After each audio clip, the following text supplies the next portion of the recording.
Hi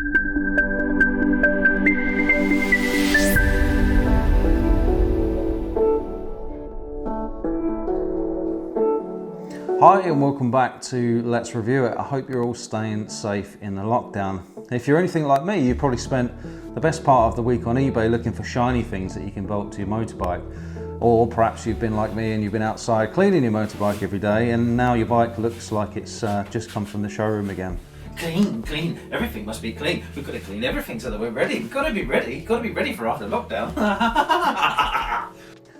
One purchase I did make this week, which was absolutely vital, were these. I got these care of the Essex Biker Centre. Really good guys, hanging in there, online still. I got these for a really good price and I got them in overnight delivery despite the fact that I can't actually ride. So you can check them out in the description below.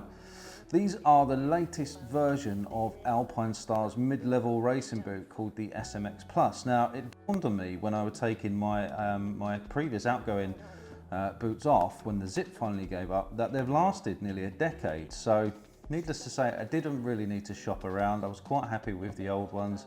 So I just repurchased effectively the same model. However, they're not quite the same. They've been upgraded. So I thought it's a perfect opportunity for me to make a video explaining to you guys why I think the Alpinestars SMX Plus is the best mid-level racing boot on the market. So the Alpinestars SMX Plus range is like a mid-level road riding, sport bike, track day, all-round boot. The top of the range boot, called the Supertech R, is what you will see MotoGP and World Superbike riders wearing. And they're actually based on very similar design principles to the SMX Plus. Let's get rid of that. The main difference between a Supertech R and the SMX Plus is a lack of a removable inner boot. But actually this does have a form of inner boot, which I'll explain in a second. The difference in price is between £350 for a Supertech R and probably about £250 for a set of the current SMX Plus boots. The outgoing model, which is this one, which you can see has been very well loved, you can still pick up for about £220. So there's only about a £30 difference. I'm not too sure yet as to whether or not the new model is actually any better. But perhaps we can get to that in a second. So let's talk about comfort. And there's two types of comfort, isn't there? There's on the bike, there's off the bike. So let's talk about on the bike first, okay? So one of the best things about the SMX Plus is this adjustable ratchet strap and this stretch panel here, okay? So I have enormous calves, okay, as I'm sure a lot of you guys do as well. Now, when I've got levers on with any kind of shin protection, and I try and do a boot up with any kind of Velcro material at the top, the Velcro only just catches at the front. And the amount of times when I was racing and wearing other brands of boots, I would get to the end when the Velcro had failed and the zip was half undone. I couldn't even tell you how many times. So when I ended up changing to Alpinestars boots, I never had a failure, even during a crash. And I've tried lots and lots of other brands. So you just have to take my word for that. But again, you know, if you don't believe me, just ask Mr. Marquez.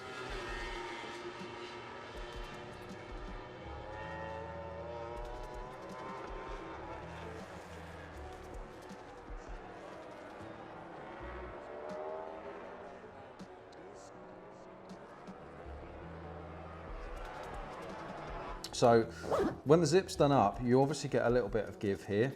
And then obviously with the ratchet, it's fully adjustable. So you can have it clicked in as many times as you like, and you know that's not going to pull out. The zip actually Velcros onto a Velcro pad at the top here. So the zip isn't going to go back down again, even if you're putting a lot of pressure on that zip. And in the whole time that I was wearing these boots, for nearly a decade, the zip was always fine right up until last week. So 10 years with a lot of pressure is not too bad for me. So I also mentioned an internal boot. So the Supertech R has a removable inner boot that carries some armor on it, but the SMX Plus has it built in. So all you do is you pull these laces up, and just on the top here, there's a little bit of Velcro. That Velcros onto the inside of the boot, and that keeps your foot secure in the boot, and that doesn't ever come undone. It's got like a little pull string ratchet on the top. That's really, really sturdy. So that's a really good feature about this. But as I said, for any of you guys that have got particularly big calves, this is a really great boot. I found boots like the City Vortice and Vertigo, the RST boots, and even Day and Easy boots don't offer as big an aperture at the top there for people with bigger legs. So that's a really nice feature for a road rider.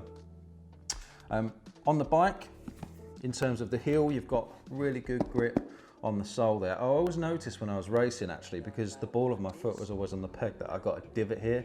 But as you'll see on my old boots, because I'm a road rider now predominantly, actually I've started to get a lot more wear here. And again, 10 years worth of wear and tear, and I've still got good grip. On these new boots, there's a little divot on the outside here.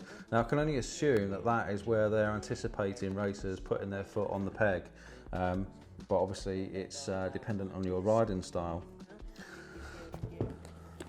So off the bike, I've spent many days at race meets and track days and stuff like that, and they really don't take a great deal of wearing in. They're quite comfortable to walk around all day. I know the early model SMX Pluses, for any of you who had them, used to squeak a lot, and that's down to these kind of plastic joints here and here. And they used to provide like a little bottle of silicone that you could put on there to stop them squeaking, but so far no squeaks on these, but I guess time will tell. So let's talk about the look, shall we? It's always a really subjective thing. I really like the look of this boot, but so many other people have compared it to, like a moon boot. But hey, that is the world that we live in. To offer you the right level of protection, you've got to have a lot of external armour. The actual external build quality of the boot is fantastic. I'm not sure what the material is. I'd imagine it's Lorica or some kind of synthetic leather, but it's all double stitched. All feels like a really, really good quality. And as you can see from my outgoing boot, everything's held together. I've had no stitching fails or anything like that. Some of the big differences on the outside of this boot compared to the outgoing boot is a lack of any kind of metallic surfaces. So they've substituted this ratchet strap at the top here for a plastic one, and I don't know if that's a good move. On some of the older boots, you used to be able to get a metallic heel plate here, perfect for any of those of you who are a fan of the Rossi leg dangle manoeuvre on a track day. There used to be a metal slider here, now been replaced with a hard-wearing plastic slider, and the toe sliders are slightly different. I've noticed actually the heel plates are exactly the same and interchangeable between this one and the old model, but I don't think the toe slider is going to fit. There's actually this new little grommet screw in the front here that I suspect will stop it from falling off when it wears down. So that'll be interesting to see how I get on with that. So what don't I like about the SMX Plus? Well, if we take the outgoing model and compare it to the new V2 model, the first thing you'll notice is the discoloration in the plastic. So they've gone this kind of like milky off-white colour, and there's absolutely nothing that you could do about that. I think that's as a result of UV light. The white leather or Lorica, I tried to keep clean in the early stages, but you know what it's like. You can spend more time cleaning stuff than you can actually wearing it. All of the grain has absorbed all of the road dirt, and it's kind of, they look quite nasty, but they look worn in, and that's been okay. In terms of wear and tear, they've been okay. None of the zips failed for the last 10 years until, a couple of days ago. And granted, you can get the zips repaired, but I just use it as an excuse to kind of get a new set. But none of the stitching has gone, none of the stretch panels have gone. Despite a couple of little knocks and bangs and scrapes, most of the colouring on the plastic has stayed the same. I'm still on the original set of toe sliders and heel plates. The only visible sign of wear and tear, as I said, is on the sole in the centre there where my foot's been on the pegs, and under here. So I haven't really got anything bad to say about these boots. So I'm going to give the new set the benefit of the doubt and see how we get on, and I'll let you know. I'd be interested to know what your experiences have been like. There's plenty of other brands out there, such as Sidi and the Vertigo range, which is really, really popular.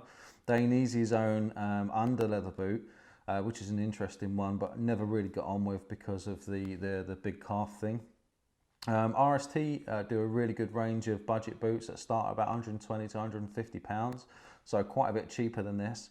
Though in my experience, the Velcro top fastener is not good for anyone with big calves. But again, I'd be interested to hear your experiences and views.